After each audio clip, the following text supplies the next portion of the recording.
Hey, and welcome to Geopolitics 411. This is an episode where we are looking at one of Africa's country, that is South Africa, relationship with President Trump or the United States. We have seen the president of South Africa visit the White House just a few days ago. That is President Cyril Ramaphosa.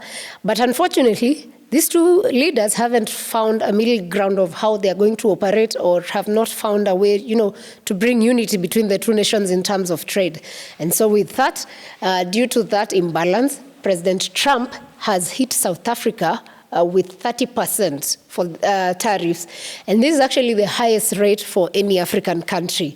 South Africa products that are exported to the US will be hit by a 30% tariff from today, which is the 7th day of August. And Trump announced that is not going to change. That is what the relationship is going to be like. South Africa faces the highest rate in sub-Saharan Africa at the moment. And this, of course, reflects the strained relationship between President Ramaphosa with the government of the United States. And I actually feel for Ramaphosa, it's a fight for survival as an African president, because some of these tariffs that Trump is imposing, it's basically for selfish own interests. And it's worse if those interests really don't favor any, like South Africa, which is an African country. And I think Ramaphosa is fighting for his people to maintain, their dignity as South Africans. Other African nations, including Nigeria, Ghana, Lesotho, and Zimbabwe, were also hit with a 15% tariff, which is also quite high if you look at the value that the US gets from these African nations. And that decision is actually a huge blow to South Africa, as the US is its second biggest trading partner. Biggest trading partner for South Africa is China. US comes in at number 2. So when your second biggest trade partner slaps you with tariffs at 35%, that means business is going to be inclined to one side. Like the value you get vis-a-vis what you give will not balance. So goods from Kenya and Ethiopia, on the other hand, some of the nations that didn't get an extra rating still remain at a rate of 10%, which is not bad for an African nation because there's give and take. But of course, this is interests. I think Trump knows South Africa probably has more to offer than maybe what Kenya has to offer, and hence why he's lapping that, so that he can get more value from these countries, especially because he knows these countries have a lot of minerals that they export to the US. So the pain is more to these nations. South Africa's automobile, farming, and textile sectors previously had enjoyed duty-free access to the US market. This was under what is called the African Growth and Opportunity Act, AGOA, which was enacted in 2000, and its enactment was actually to help. Its enactment was actually to help countries on the continent create jobs and grow their economies. Trump's announcement effectively spells the end of AGOA, probably. I mean, it's officially up for review this coming September, but with these new tariffs that have been issued, I mean, it's clear probably this is the end of AGOA. And the way Trump has been treating African nations, even when they have visited the White House, we saw with the 5 West African president, we saw with the South African president.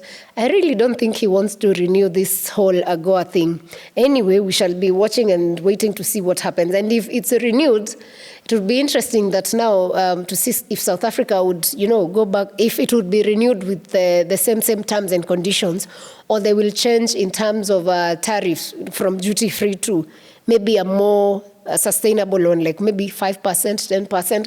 That's something we're watching out to see. September is just a few days from now. So we will keep it here. We will tell you how that goes. And we will watch to see how businesses across Africa how trade between Africa and US comes up.